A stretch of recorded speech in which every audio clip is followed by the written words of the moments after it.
작가님께서 새롭게 도전하여 영역을 펼치고 계시는 각색 분야에 대해서 좀 이야기를 나눠보고 싶습니다. 콘텐츠 IP의 다양한 활용이 대세가 되면서 각색이라는 분야가 글로벌에서도 많은 관심을 받고 있는 것 같습니다. 손재호 작가님은 이미 각색가로도 왕성하게 활동하고 계십니다. 직접 또 JHS 스튜디오와 문피아를 통해 글로벌과 국내에서 웹툰화뿐만 아니라 재벌집 막내 아들, 악마일기, 입학용병 등등 드라마, 영화 등 다양한 매체에 맞게 새롭게 옷을 입고 있는데요. 손재호 작가님은 각색이라는 활동에서 어떤 가치가 중요하다고 여기시는지 각색가 활동의 또 의미가 궁금합니다.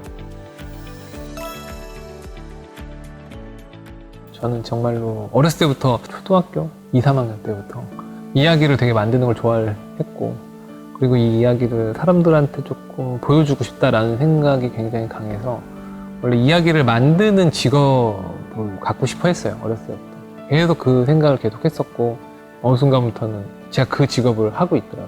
그런데 또 다시 생각을 했던 게 오리지널을 계속 하는 것도 재밌는데, 소설이라는 이야기가 정말 재밌는 게 정말 많은데 그걸 가지고 좀 만져보고 싶은 욕구도 생기더라고요. 웹툰으로도 좀 만들었으면 좋겠다 라는 생각을 했었는데, 웹소설 원작의 웹툰들이 이제 활성화되면서 더 많은 재밌는 이야기들을 웹툰화를 해서 사람들한테 보여줄 수 있겠구나라고 해서 각색까지도 시작을 했죠. 힘들긴 한데 그래서 저도 되게 재미있습니다. 때로는 그냥 보는 거랑 다르게 이 작품을 내 작품이라고 생각을 해서 뭔가 웹툰화를 하는 과정 속에서 저도 배우는 것도 굉장히 많고, 그 작품 하나를 하기 위해서 이 사람들이 얼마나 고민을 했을지는 제가 너무나 잘 알고 있으니까. 근데 그 고민을 한 작품을 제가 다 뜯어서 어떻게 하면 더 재밌게 만들지, 거기에서 멈추지 않고 웹툰으로 했을 때 어떻게 보면 이 재미를 잘 살려서 갈 수 있을지, 그런 고민들을 하다 보니까 웹소설가분의 이제 장점들도 장단점도 확실히 더 느껴지고, 저도 이분이 노력한 부분에 대한 그런 지식도 습득하는 것 같고 되게 재밌는 작업인 것 같아요. 그래서 이제 계속 저도 각색도 하고 그러고 있고요. 웹툰 시장이 무르익으면서 점점 분화해서 각색 시장도 새로운 가치를 가지게 되는 것 같습니다. 현재 해외에도 각색을 할 수 있는 웹소설 서플라이가 굉장히 많아져서 각색가라는 새로운 분야에 도전할 기회도 점차 커지고 있어서 많은 글로벌 작가님들이 각색가의 길을 새롭게 탐색하고 있을 것 같습니다. 작가님께서 JHS 스튜디오나 문피아의 대표로서 신진 작가들을 많이 만나고 계실 텐데요. 요즘에 한국 작가님들이 주로 어떤 고민을 하고 계신지 글로벌 작가님들께 이야기를 공유해 주실 수 있을까요? 아직 우리나라도 각색 시장이 지금부터 본격적으로 펼쳐지긴 했지만 안정화되기엔 조금 더 시간이 걸린다라는 생각이 들긴 하거든요.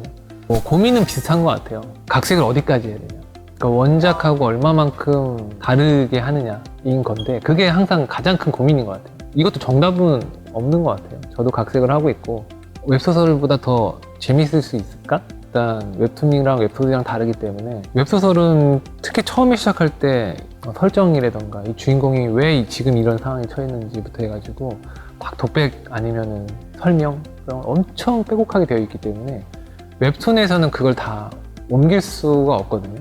어디까지 각색을 하고 얼마만큼 내가 나만의 생각을 집어넣을 수 있는가. 이건 저도 하는 고민이기도 하지만, 가장 좋은 거는 재미있게 만드는 게 가장 중요한 것 같고요. 원작에 대한 이해도 굉장히 중요한 것 같아요. 이 작품은 뭐가 재밌어, 그런 이유는 당연히 있어야 되는데, 이 웹소설이 독자들한테 얼마나 사랑을 받은 작품이냐, 인 것까지도 이해도가 필요하다는 거죠. 예를 들면 각색을 웹툰으로 하면은 어떤 분들은 많이 바꿔야 된다고 생각하시는 분들이 있어요. 근데 저는 많이 바꿔야 된다라는 쪽은 아니에요. 그리고 실제로 독자들하고 굉장히 많이 소통을 하는, 매주 소통을 하는 서비스다 보니까 원작을 많이 바꿨을 때 그거에 대한 책임을 좀 오랫동안 져야 되는 부분이 있거든요.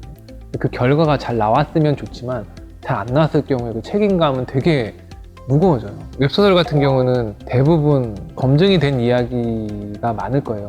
웹소설을 가지고 웹툰화를 한다는 것 자체가 어느 정도 웹소설로서 성공을 한 작품들을 웹툰으로 만들거든요. 그러니까 그 이야기에 대한 검증은 시장에서 이미 독자들한테 딱 판단이 서 있는 거죠. 그리고 어차피 우리가 이 작품을 하겠다고 한 거잖아요. 그럼 이 작품이 마음에 들어서 한 건데, 이 작품을 더 재밌게 만들기 위해서 웹툰화를 만드는 건데, 없는 것도 너무 많이 만들고, 자기 생각도, 자기 스타일이나 자기 생각도 너무 많이 넣고, 그럴 필요가 있을까? 그럴 거면 아주 자기 오리지널 작품을 하는 게 맞다고 저는 생각을 하고 그걸 추천드립니다. 물론 내 색깔을 어느 정도 넣는 건 좋겠지만 최대한 원작이 훼손되지 않게 웹툰으로 봤을 때 재밌는 작품이 될 수 있는 형식으로 각색을 해야 되는 게 제 개인적인 생각이에요. 어디까지 각색하느냐라는 고민도 일단 해봐야 됩니다.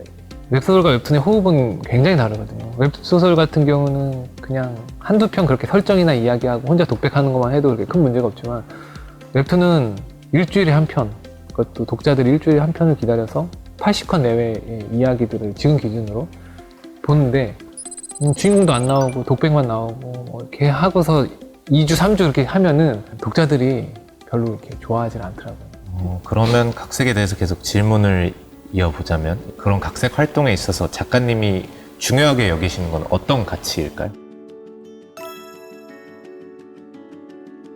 일단 그것도 역시 재미고요. 그리고 각색가로서 책임감을 좀 가지는 게 되게 중요합니다. 의외로 각색하시는 분들이 너무 조심스러운 부분이긴 한데 각색이나 한번 해볼까? 라는 얘기를 제가 좀 많이 들었어요. 이미 되어 있는 거를 더 재미있게 만들어야지 각색의 의미가 있는 거지 재미없게 만들어서 각색을 하는 건 각색하면 안 되는 거잖아요. 그러면 문제잖아요. 그러니까 그거에 대한 책임감은 진짜 굉장히 크다고 생각을 하거든요. 내가 처음부터 끝까지 스토리를 짜는 게 힘드니 각색이나 한번 해봐야겠다라는 작가분들이 생각보다 많아서 되게 좀 위험하다라는 생각이 듭니다. 이거는 오리지널 스토리 같은 경우는 나만 책임지면 되잖아요. 내가 결과에 대한 책임은 내가 지면 되는 거니까 뭐 수익적인 부분이 안 좋아질 수도 있고 그런데 이제 각색은 다른 사람의 작품을 가지고 한단 말이죠. 어떻게 보면 굉장한 책임감을 갖고서 오리지널보다 더 어렵은 작업이다 라는 생각을 가지고 저는 하셨으면 좋겠어요.